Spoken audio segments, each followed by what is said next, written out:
பிரிஞ்சால் இன் rich gravy இப்போ செய்ய போகிறோம்மா. அதுக்கு தேவையான பொருட்களை இப்போ நம்ம பார்த்துடலாம். கத்திரிக்காய் 400 கிராம், ஆனியன் 150 கிராம் எடுத்து எண்ணெயில் வறுத்து எடுத்து வச்சிருக்கிறேன்னா, இது நாட்டு வெங்காயம், சின்ன வெங்காயம். நீங்கள் அதை யூஸ் பண்ணி தான் நீங்கள் இந்த டிஷ்ஷு தயாரிக்கணும். பூண்டு 50 கிராம் எடுத்து நல்லா ஒளிச்சு எண்ணெயில் நல்லா வறுத்து எடுத்து வச்சிருக்கிறேன்மா. தக்காளி 150 கிராம் தோலை உளிச்சு கட் பண்ணி எடுத்து வச்சிருக்கிறேன். உங்களுக்கு காரத்துக்கு தகுந்த சிவப்பு கலர் காஷ்மீர் சில்லி நீங்கள் எடுத்துக்கோங்க. நான் எங்களுக்கு காரத்துக்கு தகுந்த மாதிரிக்கு நான் எடுத்திருக்கேன். 10 கிராம் 20 கிராம் உங்களோட டேஸ்ட் தான். குடிச்சு பார்த்துட்டு உங்கள் வீட்டில் பவுடர் இருந்தாலும் யூஸ் பண்ணிக்கலாம். இந்த மாதிரி அரைச்சு பேஸ்ட் பண்ணி போடுறதா இருந்தாலும் நீங்கள் போட்டுக்கலாம். மஸ்ட் காஷ்மீரி சில்லி பயன்படுத்தணும். அரைப்புக்கு தேவையான இஞ்சி, உப்பு தேவையான அளவு, பாதாம் 10 கிராம், முந்திரி 10 கிராம், கொஞ்சம் மஞ்சத்தூள், தேங்காயை சொரவி 2 டேபிள் ஸ்பூன் அளவு இதுக்கு சேர்த்தணும். அரைப்பதற்கு தேவையான பொருட்கள்: கசகசா 3 கிராம், 2 கிராம் பட்டை, 1 துண்டு ஜாதிக்காய், 2 நம்பர் கருப்பு ஏலக்காய், 1 கிராம் ஜாதிபத்திரி, 2 நம்பர் கிராம்பு, அரை டீஸ்பூன் சீரகம், 10 நம்பர் குருமிளகு, கொஞ்சம் பே லீஃபு, 3 கிராம் நாட்டு கொத்தமல்லி விதை. அதோட சேர்ந்து பாதாம் 10 கிராம், முந்திரி 10 கிராம், இது எல்லாம் போட்டு ஒட்டுக்க ஃபைன் பேஸ்டா இஞ்சி சேர்ந்து அரைச்சிட்டு உங்ககிட்ட அரைச்சதுக்கு அப்புறமும் காமிக்கிறோம்மா. கிராம் கணக்கு உங்களுக்கு தெரியலனாமா, உங்களுக்கு க்ளோஸ்அப்ல நல்ல டிஸ்பிளே பண்ணியிருக்கோம். அதை பார்த்து நம்பர் வைஸா பார்த்து நீங்க அளவு எடுத்து செஞ்சுக்குங்க.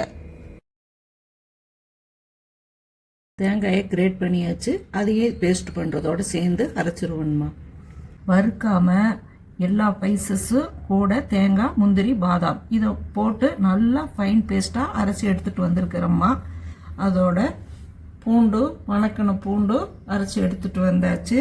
வெங்காயமும் அரைச்சி எடுத்துகிட்டு வந்தாச்சு. இது ரெட் சில்லி பேஸ்ட்டு கூட ஆனியன், பூண்டு சேர்ந்து அரைச்சிருக்கேன். எல்லா பொருளும் இருந்துக்கேன். அடுப்பு ஆன் பண்ணியாச்சு. சட்டி அடுப்பில் வச்சாச்சு. எண்ணெய் 50 மில்லி ஊற்றுறோம்மா. எண்ணெய் காஞ்சிடுச்சுமா. பாதாம், முந்திரி, தேங்காய், கரம் மசாலா அந்த ஐட்டம் அரைச்சதை முதல்ல நம்ம போடுறேன். இது ஏன் நான் முதல்ல நான் சேர்த்துறேன்னா, இது பச்சையாக அரைக்கப்பட்டது. இப்போ நம்ம இந்த எண்ணெயோட நம்ம வறுத்து விடும்போது மொறுமொறுப்பு தன்மையும் அந்த குழம்புக்கு கிடைக்கும். இந்த ராஸ்மலும் சீக்கிரம் சட்டுன்னு போயிடும். அரோமாவும் நல்லா அக்கம் பக்கமே வாசம் அடிக்கிற அளவுக்கு அரோமாவும் நல்லா வரும்மா. இதில் நம்ம இந்த இடத்துல செய்ய வேண்டியது கைவிடாமல் நம்ம கதறி கொடுக்கறது தான். இந்த மெத்தடை யூஸ் பண்ணி நீங்கள் நான்வெஜ் ஐட்டத்தையும் நீங்கள் ப்ரிப்பேர் பண்ணி பார்க்கலாம்மா. இப்போ எண்ணெய் பிரிஞ்சு வந்துருச்சு, பச்சை வாசமும் போயிடுச்சு. பாருங்கள், எடுத்து காமிக்கிறேன். மசால் முறுமுறுப்பு தன்மை வந்துருச்சுமா. எண்ணெயும் பிரிஞ்சிருச்சு.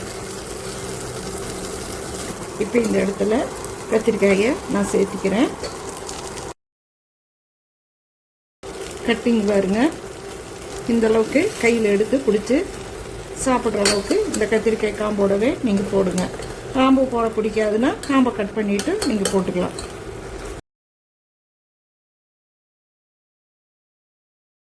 மஞ்சத்தூள் சேர்த்துக்கிறேன்மா. தக்காளி பச்சையாகவே மேல் தோலை எடுத்துட்டு கட் பண்ணியிருக்கேன். இதை இப்போ சேர்த்திக்கிறேன்மா. இது நல்லா வணங்கி வரணும் அப்படிங்கிறதெல்லாம் இல்லைம்மா. இப்போ மசாலா எல்லாமே நம்ம ஊற்றிட்டோம்னா வேலை முடிச்சிருச்சுமா. தக்காளி போட்டு 2 நிமிஷம் ஆனதுக்கப்புறம் இந்த வெங்காயம் நல்ல ஃபைன் பேஸ்ட்டாக அரைச்சி வச்சதை இப்போ நான் இந்த இடத்துல சேர்த்திக்கிறேன்மா. பூண்டு அரைச்சது. நெக்ஸ்ட்டு இந்த பேஸ்ட்டை போடுறேன். எண்ணெய் கோட்டிங் ஆயிடுச்சு. மசாலும் ஒட்டி வந்திருக்குது. சில்லி பேஸ்ட்டு, வெங்காயம், பூண்டு வணக்கி அரைச்சது இப்போ கரைச்சி ஊற்றிட்டேன்மா. ஹை லெவலில் வச்சு கொதி வந்துருச்சுமா. லோ லெவலில் 100 வாட்ஸுக்கு கொண்டு போயிருக்கேன். அப்படி இது வேகட்டும். இதுக்கு ஒரு மூடி போட்டு நம்ம மூடி வச்சிடலாம். அப்பப்போ கொஞ்சம் பார்த்து திறந்து கிளறி விட்டுக்கலாம்மா. நான் ரொட்டி, பூரி, சப்பாத்தி இதுக்கெல்லாம் இந்த கிரேவி வந்து நல்லா இருக்கும்.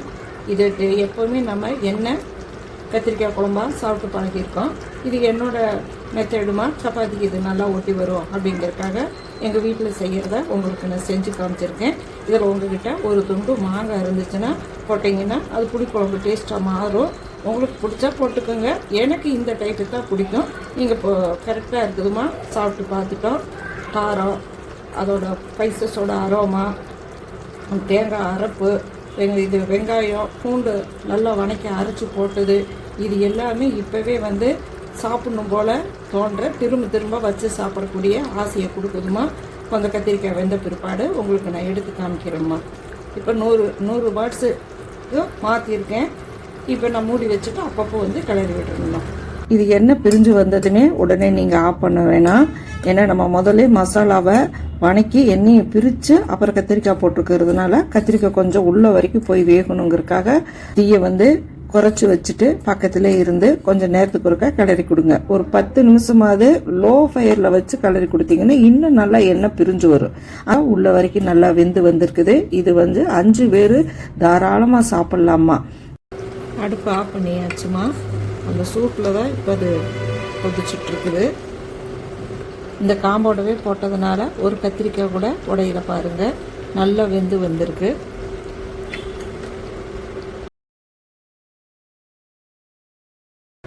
இதெல்லாம் செய்யும்போது நீங்கள் செய்கிற சாப்பாடோ இட்லியோ சப்பாத்தியோ எதுக்கு என்ன செய்கிறீங்களோ அது வந்து கொஞ்சம் சேர்த்து செய்யுங்க.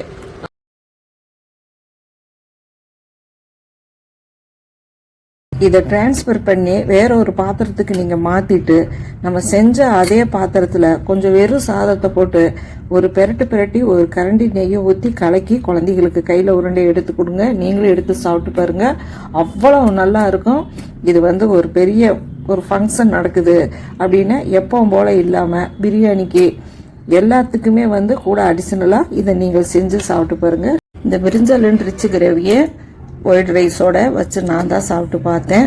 ரொம்ப ரொம்ப ரொம்ப ரிச் கிரேவி தான் அப்படிங்கிற மாதிரி இருந்துச்சு. இது புளிக்குழம்பு மெத்தடு கிடையாது. இது புளி யூஸ் பண்ணல, தயிர் யூஸ் பண்ணல. நீங்க இதே மெத்தட்ல இதே அளவுகளோட நீங்களும் செஞ்சு சாப்பிட்டு பாருங்கம்மா. ரொம்ப ரொம்ப வாயெல்லாம் வந்துட்டு அவ்வளவு மனமா இருக்கு. இதுல வந்து நம்ம பாதாம், முந்திரி இதெல்லாம் நம்ம கொடுத்துருக்கோம். தேங்காய் இதெல்லாமே கொடுத்துருக்கோம். தேங்காய் திகட்டல் இல்லை. சாதாரணமான வெஜிடபிள் ஆயில் தான் நம்ம யூஸ் பண்ணியிருக்கிறோம். எண்ணெயோட ஒரு அந்த அதோட தூக்கி கொடுக்குற ஒரு மனம் இல்லை.